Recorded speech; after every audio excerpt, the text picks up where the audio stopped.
لیکن آقا نامدار صلی اللہ علیہ وسلم نے جب دنیا سے پردہ فرمایا، جب رحلت فرمائی، تو فرمایا کہ قد اظلم المدینہ، اس دن مدینہ تاریک تھا، اس دن اہل مدینہ پہ سب سے بڑا صدمہ اور سب سے بڑا غم آیا تھا، اور لوگ انفرادی یتیم ہوتے ہیں، اس وقت اہل مدینہ اور امت مسلمہ اجتماعی طور پہ یتیم ہو چکے تھے۔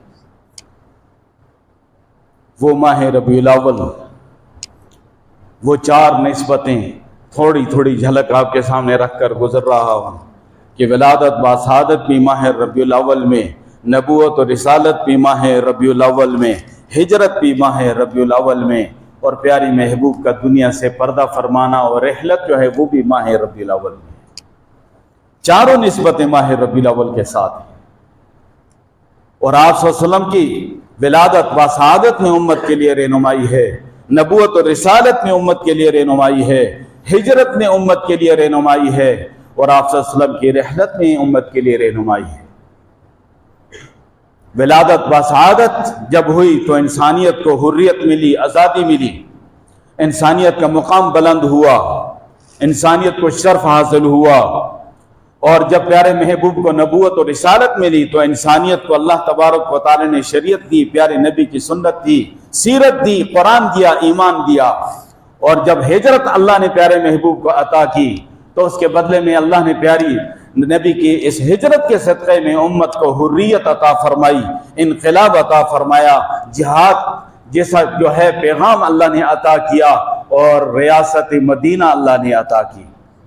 اور جب دنیا سے پیارے محبوب نے رحلت فرمائی تو اللہ نے امت کو خلافت راشدہ کا نظام عطا کیا، 4 کے بدلے میں 4۔ اور آپ صلی اللہ علیہ وسلم جب ماہ سفر کے آخری ایام میں بیمار ہوئے، ایک دفعہ میں نے یہ بات آپ کے سامنے رکھی کہ سفر کے حوالے سے عجیب عجیب باتیں، تو ماہ سفر کے آخری جو 4 شنبہ ہے آپ صلی اللہ علیہ وسلم پہ بیماری کا آغاز ہوا تھا، تو ایک نادن کہتا ہے کہ آخری 4 شنبہ آیا، غسل صحت نبی نے پایا۔ میں نے کہا نادان، آخری 4 شنبہ آیا، پیارے محبوب صلی اللہ علیہ وسلم پہ بیماری کا آغاز ہوا تھا، اور آپ صلی اللہ علیہ وسلم 13 یا 14 دن بیمار رہے۔ ان میں سے آپ صلی اللہ علیہ وسلم نے تقریباً 11 دن بیماری کی حالت میں آ کر آپ نے نماز ادا فرمائی اور خود نماز پڑھائی زیادہ۔ معلوم ہی ہوا کہ اس حالت میں بھی نماز کو نہیں چھوڑا، اور بیماری کی حالت میں آپ نے جہاد کے لیے مسلمانوں کا لشکر روانہ فرمایا، اس کا سالار حضرت اسامہ بن زید رضی اللہ تعالیٰ عنہ کو بنا کر بھیجا، اپنے دست اقدس سے جھنڈا بنا کر دیا۔ وہ نوجوان تھے، بچے تھے، بعض لوگوں نے کچھ باتیں کی کہ یہ تو نوجوان بچہ ہے، بڑے بڑے ہستیاں ہیں، بڑے بڑے صحابہ ہیں، ان کی موجودگی میں اس بچے کو سالار بنا دیا۔ پیارے محبوب صلی اللہ علیہ وسلم نے فرمایا کہ اسامہ کا والد جب سالار بنا تھا زید، تب بھی لوگوں نے باتیں کی تھی، اسامہ بھی آج سالار بنے گا تو لوگ باتیں کریں گے، لیکن ان لوگوں کی باتوں کی پرواہ نہیں کرنی، اسامہ ہی سالار رہے گا۔ اور مدینہ طیبہ سے باہر جا کر پڑاؤ ڈالا کہ آپ صلی اللہ علیہ وسلم کی بیماری کی شدت کی خبر آ گئی، قافلہ رک گیا۔ تو آپ صلی اللہ علیہ وسلم کو معلوم ہوا، فرمایا کہ اس قافلے کو رکنا نہیں چاہیے۔ آخری ٹائم میں نماز نہیں چھوڑی، آخری ٹائم میں جہاد کا عمل نہیں چھوڑا۔ معلوم ہی ہوا کہ نماز اتنی بنیادی فریضہ ہے، نہ صحت کی حالت میں نماز چھوڑی جا سکتی ہے، نہ بیماری کی حالت میں چھوڑی جا سکتی ہے، نہ سفر کی حالت میں نماز چھوڑی جا سکتی ہے، نہ حضر کی حالت میں نماز چھوڑی جا سکتی ہے، نہ جنگ کی حالت میں نماز چھوڑی جا سکتی ہے، نہ امن کی حالت میں نماز چھوڑی جا سکتی ہے۔ ہر حال میں نماز فرض ہے۔ آپ صلی اللہ علیہ وسلم نے ان حالات میں نماز ادا فرمائی۔ اور کبھی ایسے بھی ہوا کہ 2 صحابہ کے سہارے سے آپ تشریف لے جا رہے ہیں، پاؤں مبارک زمین پہ گھسٹ رہے ہیں کمزوری کی وجہ سے، لیکن آپ مسجد تشریف لے گئے۔ امت کو پیغام تھا کہ نماز جا کر باجماعت مسجد میں ادا کرنی ہے اور نماز کو نہیں چھوڑنا ہے۔ اور آپ صلی اللہ علیہ وسلم نے آخری وقت میں جو الفاظ فرمائے ہیں اس میں سے الصلاۃ جو فرمایا، یہ حقوق اللہ کی طرف اشارہ تھا کہ حقوق اللہ میں سے سب سے پہلا فریضہ نماز ہے، اس کو نہ چھوڑنا۔ وما ملکت ایمانکم، اور تمہارے جو غلام ہیں ان کے حقوق کا خیال رکھنا، یہ حقوق العباد کے حوالے سے آپ صلی اللہ علیہ وسلم نے آخری ٹائم میں وصیت فرمائی تھی۔ حقوق اللہ کا بھی اشارہ کر دیا، حقوق العباد کا بھی اشارہ کر دیا۔ اور آپ صلی اللہ علیہ وسلم پہ جب زیادہ بخار کی کیفیت ہوئی تو اما عائشہ صدیقہ رضی اللہ تعالیٰ عنہ کے حجرہ میں باقی ازواج مطہرات سے اجازت لے کر آپ تشریف فرما ہوئے، اور وہ آپ کی خدمت، آپ کے مزاج مبارک کو سمجھتی تھی۔ اللہ نے یہ سعادت حضرت صدیق اکبر کی بیٹی کو عطا کرنی تھی، اور آپ ہی کا حجرہ جو تھا پیارے محبوب صلی اللہ علیہ وسلم کا روزہ بننا تھا، اور جس کو فرمایا کہ ماں بین بیتی و ممبری روضۃ من ریاض الجنہ، میرے حجرے اور ممبر کے درمیان کا جو حصہ ہے یہ جنت کے باغوں میں سے باغ ہے، آج بھی وہ ریاض الجنہ موجود ہے۔ تو یہ وہ مقام ہے اما عائشہ صدیقہ رضی اللہ تعالیٰ عنہ کا حجرہ، جہاں پیارے محبوب صلی اللہ علیہ وسلم نے بیماری کے جو لمحات کاٹے تھے۔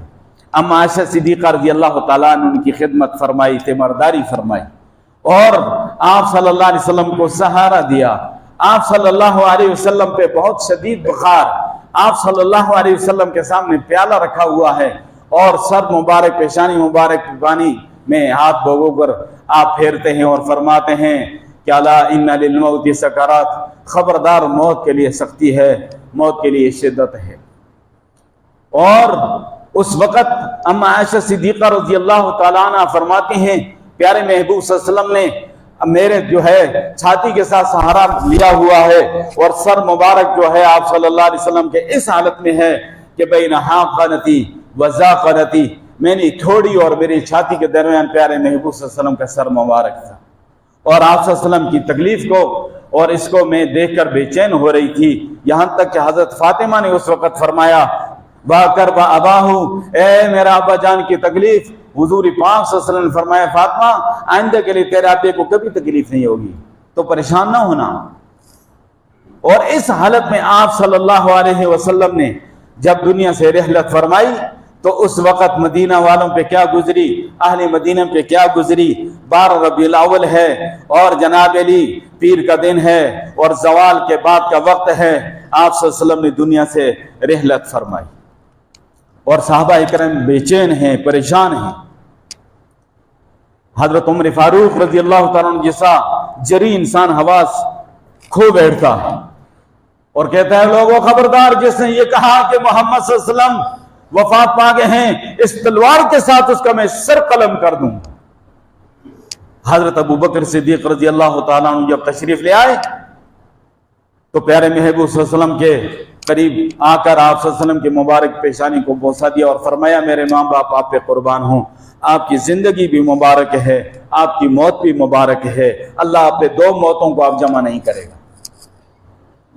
اور اس کے بعد جا کر حضرت عمر رضی اللہ تعالیٰ عنہ کو سمجھانے کی کوشش کی تو وہ اپنے جلال میں تھے، تو خطبہ پڑھ کے خود شروع ہو گئے۔ جب یہ دیکھا کہ حضرت ابو بکر صدیق رضی اللہ تعالیٰ عنہ گفتگو فرما رہے ہیں لوگوں سے، تو حضرت عمر خاموش ہو گئے۔ تو حضرت ابو بکر صدیق رضی اللہ تعالیٰ عنہ اس وقت جو آیت پڑھی تھی وہ یہ ہے کہ وما محمد الا رسول قد خلت من قبله الرسل افإن مات او قتل انقلبتم على اعقابكم ومن ينقلب على عقبيه فلن يضر الله شيئا وسيجزي الله الشاكرين۔ پیارے محمد صلی اللہ علیہ وسلم اللہ کے رسول ہیں، آپ سے پہلے بہت سارے رسول گزر چکے ہیں اپنے اپنے وقت پر۔ افإن مات، اگر آپ طبی لحاظ سے طبی مبارک زندگی پوری کر کے وفات پا جائیں، او قتل، یا دین کی خاطر آپ کو شہید کر دیا جائے، انقلبتم علی اعقابکم، کیا تم اپنے ایڑیوں کے بل دین سے پھر جاؤ گے؟ ومن ينقلب علی عقبیہ، اور جو اپنے ایڑیوں کے بل دین سے پھر گیا، فَلَن يَضُرَّ اللَّهَ شَيْئًا، وہ اللہ کا کچھ نہیں بگاڑ سکتا، وہ اپنا نقصان کرے گا۔ وَسَيَجْزِي اللَّهُ الشَّاكِرِينَ، اور ان قریب اللہ تعالیٰ شکر گزار بندوں کو بہترین جزا عطا فرمائیں گے۔ یہ آیت اتری تھی غزوہ احد کے موقع پہ، جب جھوٹی افواہ پھیلی کہ پیارے محبوب صلی اللہ علیہ وسلم شہید ہو گئے، صحابہ پریشان ہو گئے، اس وقت یہ آیت اتری تھی۔ لیکن اللہ اپنے پیارے محبوب کے جانثاروں کو پہلے سے ذہنی طور پہ تیار کرنا چاہ رہا تھا کہ یہ وقت آنے والا ہے۔ جب یہ آیت سنی حضرت عمر رضی اللہ تعالیٰ عنہ ان کی ٹانگوں نے جواب دے دیا اور گویا کہ بے ہوش ہو کر گر پڑے۔ پھر خیال ہوا کہ میں سمجھا شاید آج آیت اتری ہے، یہ آیت تو قرآن میں پہلے سے موجود ہے، اور اللہ نے گویا پہلے سے اطلاع بھی دے دی ہے کہ پیارے محبوب پہ یہ مرحلہ آنے والا ہے. اور پھر حضرت ابو بکر صدیق رضی اللہ عنہ نے فرمایا کہ فمن کان منکم یعبد محمدا فان محمدا قد مات صلی اللہ علیہ وسلم. تم میں سے جو محمد صلی اللہ علیہ وسلم کی عبادت کرتا تھا سنو محمد صلی اللہ علیہ وسلم وفات پا گئے ہیں. ومن کان منکم یعبد اللہ فان اللہ حی لا یموت. اور تم میں سے جو اللہ کی عبادت کرتا تھا بے شک اللہ تعالی ہمیشہ سے زندہ ہے اور ہمیشہ رہے گا. یہ پیغام دیا اور مشکل وقت میں امت کو سنبھالا. حضرت عثمان رضی اللہ تعالیٰ عنہ پہ سکتہ طاری ہے, حضرت علی پہ سکتہ طاری ہے, حضرت عبداللہ ابن زید رضی اللہ عنہ رو رو کر ان کی آنکھوں کی بینائی ختم ہو گئی. عبداللہ ابن انیس رضی اللہ عنہ آپ کی جدائی کی صدمے کی وجہ سے دنیا سے چل بسے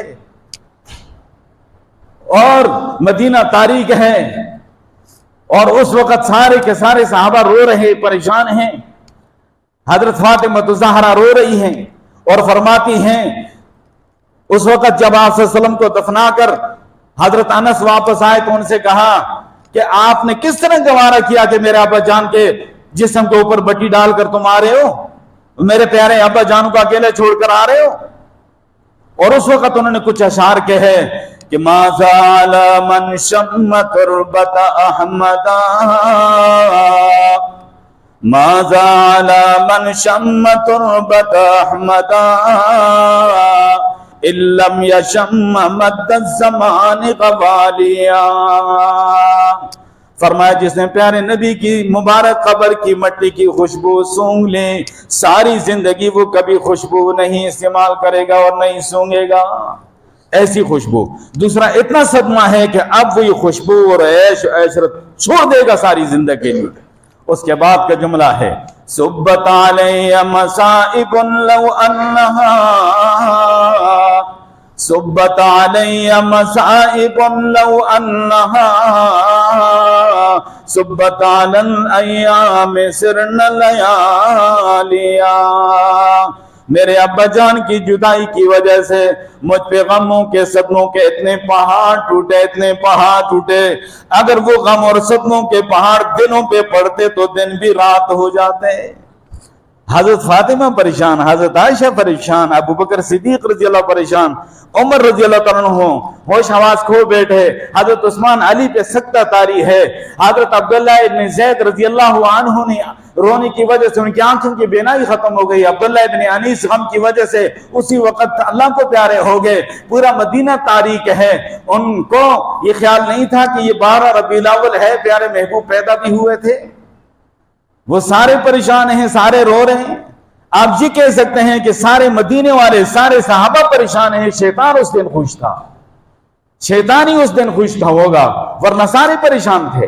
اور آپ صلی اللہ علیہ وسلم کی جدائی کا صدمہ, پیارے محبوب نے فرمایا میری امت پہ 3 بھاری صدمے آئیں گے. ایک میری جدائی کا صدمہ ہے, ایک عثمان غنی کی شہادت کا صدمہ ہے کہ فتنوں کے دروازے کھل جائیں گے, اور ایک دجال کا جو ظہور ہوگا وہ فتنہ ہے. اس فتنے کا آغاز ہو چکا اور آج دیکھنے دجال کا سٹیج بن رہا ہے. آج فلسطین میں کیا ہو رہا ہے. اور پیارے محبوب نے آخری وقت میں لشکر روانہ فرما کر فرمایا کہ اخرج یہود من جزیرۃ العرب, یہود کو اور مشرکین کو جزیرہ عرب سے نکال دو.